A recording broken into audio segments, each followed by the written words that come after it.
I'm here to show you today some of the surface techniques used to decorate the modern chevron wall hanging. This pattern is done in everyday bulky.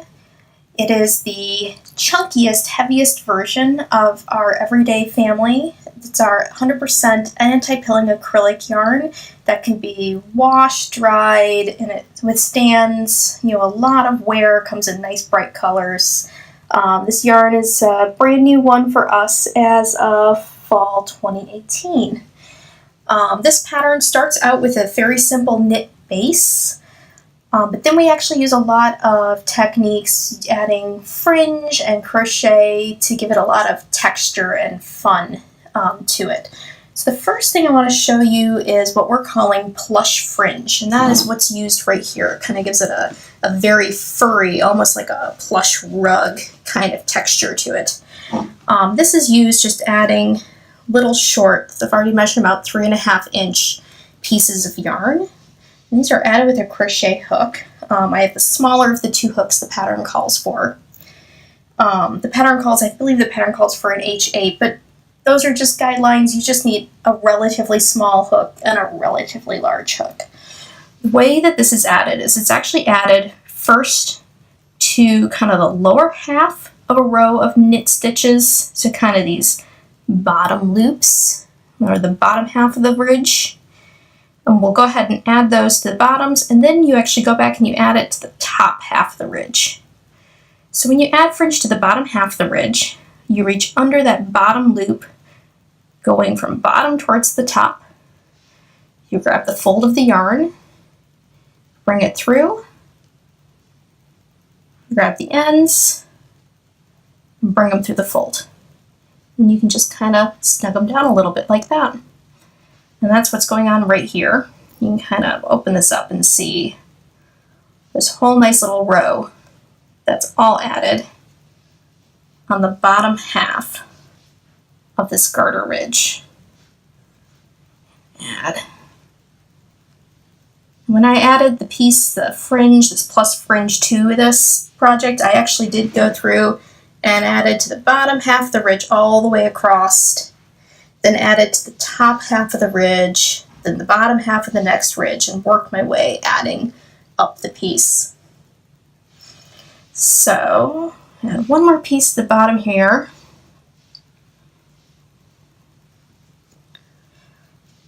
Okay, so then once you have as much as the pattern indicates, or as much of the bottom fringe as you want to add, then we can add to kind of this top half right here. So the main difference here is instead of going from bottom to top, we're actually going to reach the opposite direction from the top towards the bottom. If you haven't put your piece on the hanging bread yet, I recommend just turning it around, but since we already have it attached, you can just reach top to bottom, grab the fold, bring that through the stitch, grab the ends, and you just bring it right on through. And same thing. And the reason we bring that in the opposite direction is it does make a difference in how it sits, and that lets it kind of sit nice and tall. For some reason, when you add the fringe in the opposite direction, it sits very flat. Just through our trial and error, we found this is just what gives you the nicest finished look. So same thing, you reach through top to bottom, grab that fold, grab the ends, bring it through the fold, and just snug it up.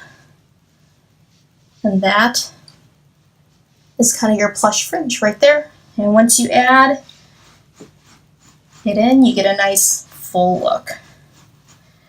So the next thing we show you in the pattern is we just call it a large braid. So it's a big surface. Basically, it's a slip stitch crochet that's just done right onto the fabric. So it's actually started right here at this edge. And what we have is this is where we use that bigger hook, is we have 6 very long lengths of the yarn already pre-measured out. They're actually 12 feet long in the pattern. I don't have quite that much here because we're just kind of giving you a glimpse of it today. So we measure out 9 inches of it that we're going to let hang down. That's for this kind of fringe at the edge. And it sits behind the fabric. So we're going to tuck it kind of behind here. So our crochet hook's on the front. We reach through the fabric and grab this. And we kind of bring just a big loop through. And we're going to have to leave our 9-inch tail, and we just pull through, and we're actually pull through a big loose loop. Now the reason we aren't using like a giant hook that would actually naturally leave a big loose loop like this is because it would just be too big to reach through the fabric. So then we skip 1, 2, 3 stitches, go through the next stitch, and loosely bring all that yarn across, go through here, again keep this loop loose,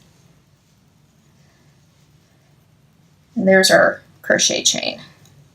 Keep this loop nice and big, go here, we count 1, 2, 3, go through the 4th one,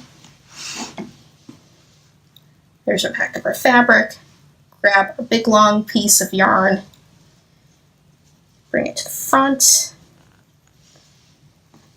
bring a nice big loop through, bring it through the last loop.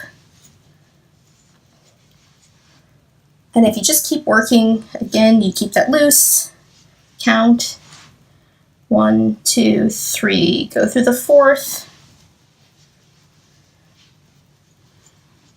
grab your yarn, bring it to the front,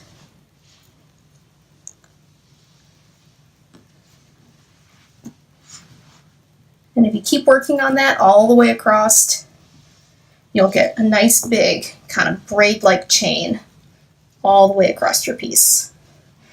And the way we finish that off and give it this nice polished look on the edge is we're actually going to add it and create a big chunk of fringe that kind of hides this end and fastens this off. So I've actually already pre-measured out my 20-inch long piece. So there's 6 of them there. I fold them in half. I reach through, same spot I started my crochet chain. Bring that fold through. Grab all those ends from there. But then I also take all my ends from the chain, pull them through as well. Now, everything's all pulled in together and creates a nice full piece of fringe to hang down the side, just like this one here. So the last technique we use is we also add not just the plush fringe at top, but we actually add what would normally be fringe like you add at the bottom, which there is some fringe at the bottom, that's just like you added a scarf. But we're also adding fringe here just in the middle of the fabric where you don't have the whole edge of the fabric to work through for your fringe. And the way we're adding that is very similar to how you add fringe at the bottom of your scarf. We have our yarn already pre-measured out, and we're actually just going through, we're picking our spot, the pattern kind of details out right where your fringe goes. Here's our garter ridge.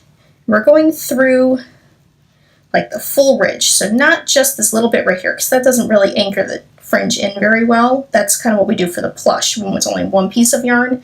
We want to make sure we're going through both that piece that's the back and the piece that's the front. So you have 2 strands under your hook. Now you actually have like a good chunk of the fabric that's really going to anchor your fringe well. Then you can get your fringe, bring it under, and now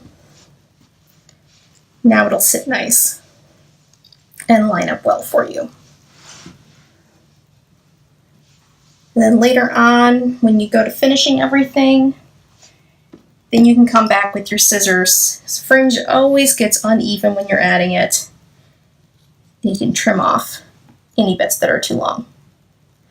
So that's pretty much it. This whole thing that's knitting is very, very simple, and all the surface decoration we've listed out very clearly, based on the garter ridges and all the different colors, where to add these fringes, like how many stitches over from the center, what colors to use, how long to measure, so you can exactly duplicate what we've done in our pattern, or you can have fun and just embellish this any way you want. This was a piece I knit myself. It was a lot of fun to do all the embellishment. We really encourage you to have fun with it, to try and just create something that's all your own and share them with us. Tag us on Instagram at premieryarns.com. Thank you very much.